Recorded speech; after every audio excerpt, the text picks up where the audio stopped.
Hi hello ನಮಸ್ಕಾರ ವೀಕ್ಷಕರೇ, ನಾನು ನಿಮ್ಮ ಡಾಕ್ಟರ್ ಸಂಹಿತಾ ಉಪಾಧ್ಯಾಯ. ಎಲ್ಲರೂ ಕ್ಷೇಮವಾಗಿದ್ದೀರಾ, ಆರೋಗ್ಯವಾಗಿದ್ದೀರಾ ಎಂದು ಭಾವಿಸ್ತೇನೆ ವೀಕ್ಷಕರೇ. ಸೊ ಇವತ್ತಿನ ಒಂದು ವಿಡಿಯೋ ಅಂದರೆ ನಮ್ಮ ಮಕ್ಕಳಿಗೆಲ್ರಿಗೂ ಕೂಡ ಇಂಪಾರ್ಟೆಂಟ್, ಹಾಗೆ ಪೋಷಕರಿಗೂ ಕೂಡ ಇಂಪಾರ್ಟೆಂಟ್. ಸೊ ಈಗಾಗಲೇ ನಮ್ಮ ದ್ವಿತೀಯ PUCಯ ಒಂದು ರಿಸಲ್ಟ್ ಏನಿದೆ ಈಗಾಗಲೇ ಎಲ್ರಿಗೂ ಸಿಕ್ಕಿದೆ ಅನಿಸ್ತಾ ಇದೆ. ಸೊ ಎಲ್ಲರೂ ಕೂಡ ನಿಮ್ಮ ಒಂದು ರಿಸಲ್ಟ್ನ ನೀವು ನೋಡಿರ್ತೀರ ಅಲ್ವಾ. ಸೊ ಮಕ್ಕಳೇ, ಯಾರೆಲ್ಲ ಪಾಸ್ ಆಗಿದ್ದೀರಾ ಅವ್ರಿಗೆ ಮೊದಲನೇದಾಗಿ ನಾನು ಕಂಗ್ರ್ಯಾಚುಲೇಷನ್ಸ್ನ ಹೇಳ್ತಾ ಇದ್ದೇನೆ. ಸೊ ನಿಮ್ಮ ಒಂದು ಲೈಫಲ್ಲಿ ನೀವೇನು ಆಗಬೇಕು ಅಂತ ಅಂದ್ಕೊಳ್ತಿದ್ದೀರಾ ಅದು ಬೇಗನೆ ನೆರವೇರಲಿ ಅಂತ ಕೂಡ ಹಾರೈಸ್ತಾ ಇದ್ದೇನೆ. ಹಾಗೆ ಮಕ್ಕಳೇ, ಯಾರೆಲ್ಲ ಫೇಲ್ ಆಗಿದ್ದೀರಾ ಅವರು ಕೂಡ ಬೇಜಾರು ಮಾಡ್ಕೋಬೇಡಿ ಅಂತ ಹೇಳ್ತೇನೆ. ಸೊ ನಿಮಗೂ ಕೂಡ ಒಂದು ದಾರಿ ಇದ್ದೇ ಇದೆ ಅಲ್ವಾ. ಸೊ ಎಲ್ಲವೂ ಕೂಡ ನಾವು ನಡೆದಂತೆ ಆದರೆ ಇನ್ನೂ ಏನು ಬೇಕು ಈ ಲೋಕದಲ್ಲಿ ಅಲ್ವಾ. ಸೊ ಎಲ್ಲವೂ ಕೂಡ ನಾವು ನಡೆದಂತೆ ಆಗೋದಿಲ್ಲ. ಸೊ ಸ್ವಲ್ಪ ಕೂಡ ನೀವು ಕಲ್ತಿದ್ರೆ ಪಾಸ್ ಆಗ್ಬೋದಿತ್ತು ಅಂತ ಕೂಡ ಹೇಳ್ತೇನೆ. ಆದರೆ ನಿಮ್ಮಿಂದ ಆಗಿಲ್ಲ ಅಂದರೂ ಇಟ್ಸ್ ಓಕೆ, ಫೈನ್. ಅದು ಬಿಟ್ಟು ನೀವು ಆತ್ಮಹತ್ಯೆ ಮಾಡ್ಕೊಳ್ಳೋದಾಗಲಿ, ಬೇರೆ ಏನಾದರೂ ಒಂದು ವಿಷಯ ತಲೆಯಲ್ಲಿ ಹಾಕ್ಕೊಂಡು ಏನಾದರೂ ಮಾಡ್ಕೊಳ್ಳೋದಾಗಲಿ ಎಲ್ಲ ಮಾಡ್ಕೋಬೇಡಿ. ನಿಮಗೂ ಚಾನ್ಸ್ ಇದೆ ಲೈಫಲ್ಲಿ. ಸೋತು ಬಂದವರೇ ನಿಜವಾದ ವ್ಯಕ್ತಿಗಳು ಅಂತ ನಾನು ಹೇಳ್ತೇನೆ, ಓಕೆನಾ. ಸೊ ಸೋತವರಿಗೆ ಆ ಗೆಲುವಿನ ಹರ್ಷ ಗೊತ್ತಾಗುತ್ತೆ ಅಂತ ನಾನು ಹೇಳ್ತೇನೆ. ಸೊ ಯಾರೆಲ್ಲ ಫೇಲ್ ಆಗಿದ್ದೀರಾ, ಸೊ ಅವ್ರಿಗೂ ಕೂಡ ನಾನು ಈ ಒಂದು ವಿಡಿಯೋ ಮಾಡ್ತಾ ಇದ್ದೇನೆ. ಸೊ ಈ ವರ್ಷ ಫೇಲ್ ಆದ ಅಥವಾ ಮತ್ತೊಮ್ಮೆ 2ನೇ ಮತ್ತು 3ನೇ ಪರೀಕ್ಷೆ ಬರೆಯೋ ವಿದ್ಯಾರ್ಥಿಗಳು ಪರೀಕ್ಷಾ ಶುಲ್ಕವನ್ನು ತೆರಬೇಕಾಗಿಲ್ಲ ಅಂತ ಶಿಕ್ಷಣ ಸಚಿವ ಮಧು ಬಂಗಾರಪ್ಪರವರು ಹೇಳಿದ್ದಾರೆ, ಓಕೆನಾ. ಸೊ ಇದ್ರ ಬಗ್ಗೆ ಈ ಒಂದು ವಿಡಿಯೋದಲ್ಲಿ ಕಂಪ್ಲೀಟಾಗಿ ಮಾತಾಡ್ತೇನೆ. ಸೊ ನೀವೇನು ಮಾಡಬೇಕು, ತಪ್ಪದೇ ಈ ಒಂದು ವಿಡಿಯೋನ ಕೊನೆ ತನಕ ಮಿಸ್ ಮಾಡ್ತೀನಿ ನೋಡಿ ಅಂತ ಹೇಳ್ತೇನೆ.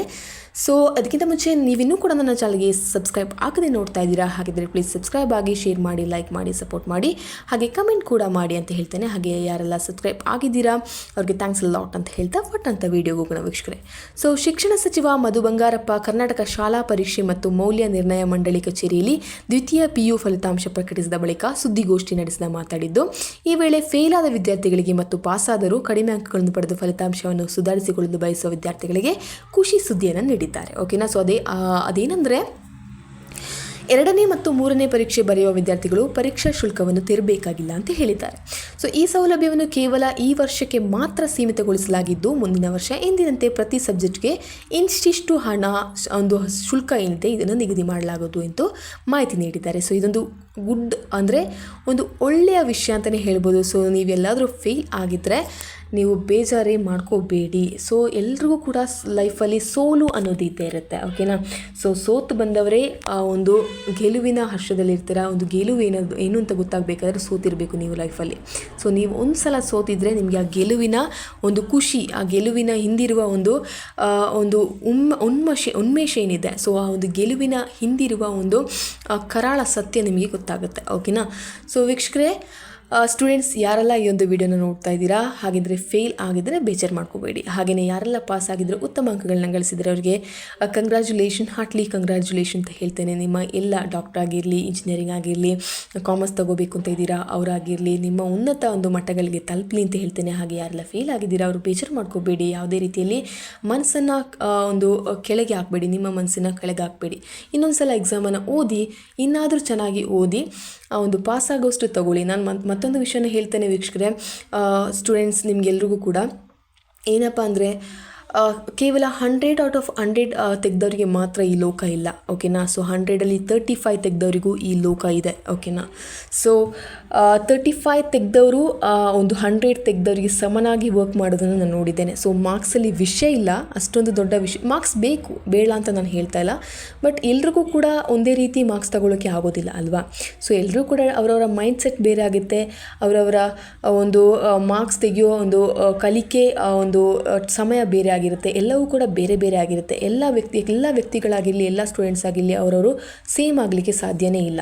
ಸೊ ಸ್ವಲ್ಪ ಮಕ್ಕಳಿಗೆ ಓದಬೇಕು ಅಂತಿರುತ್ತೆ, ಸ್ವಲ್ಪ ಸಮಯ ಓಡಾಡ್ತಾರೆ, ಸ್ವಲ್ಪ ಸಮಯ ಹೊರಗೆ ಹೋಗಿ ಬರ್ತಾರೆ, ಸ್ವಲ್ಪ ಸಮಯ ತಮ್ಮ ಫ್ಯಾಮಿಲಿ ಜೊತೆ ಕಳೀತಾರೆ, ಇನ್ನು ಸ್ವಲ್ಪ ಸಮಯ ಕ್ರಿಕೆಟ್ ಆಗಿರಲಿ ಯಾವುದಾದ್ರೂ ಒಂದು ವಿಷಯಗಳಲ್ಲಿ ಅವರು ಇಂಟ್ರೆಸ್ಟೆಡ್ ಆಗಿರ್ತಾರೆ. ಸೊ ಎಲ್ಲವನ್ನು ಮಾಡಿ ಜೊತೆಗೆ ಈ ಒಂದು 35 to 40 ಮಾರ್ಕ್ಸ್ನ ತಗೊಳ್ಳುವಷ್ಟು ಮಾತ್ರ ಓದಿ, ಅಷ್ಟಾದರೂ ಓದಿ ಅಂತ ನಾನು ಹೇಳ್ತೇನೆ. ಸೊ ಓದೋ ಮಕ್ಕಳಿಗೆ ನಾನು ಖಂಡಿತವಾಗ್ಲೂ ಏನೂ ಹೇಳ್ತಿಲ್ಲ. ಸೊ 100 ಔಟ್ ಆಫ್ ತಗೊಳ್ಳೋರು ಇಟ್ಸ್ ವೆರಿ ಗುಡ್ ಅಂತಲೇ ಹೇಳ್ತೇನೆ, ವೆರಿ ಗುಡ್ ಬ್ರೈಟ್ ಸ್ಟೂಡೆಂಟ್ಸ್ ಅಂತಲೇ ಹೇಳ್ತೇನೆ.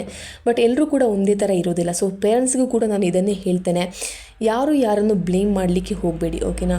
ಸೊ ಈ ಆತ್ಮಹತ್ಯೆ ಎಲ್ಲವೂ ಕೂಡ ಇದರಿಂದನೇ ಸ್ಟಾರ್ಟ್ ಆಗಿದೆ. ಸೊ ಅವರಿಗೆ ಹೇಳಿ ತಿಳಿಸಿ, ನಾವಿಷ್ಟು ಕಷ್ಟಪಟ್ಟು ಓದಿಸ್ತಾ ಇದ್ದೇವೆ, ಸೊ ಪಾಸ್ ಆದರೂ ಆಗಿ ಬಾ ಅಂತ ಹೇಳಿ ಅಷ್ಟೇ ಸಾಕು. ಎಲ್ರಿಗೂ ಕೂಡ 100/100 ತಗಲಿಕ್ಕೆ ಆಗೋದಿಲ್ಲ, ಓಕೆನಾ.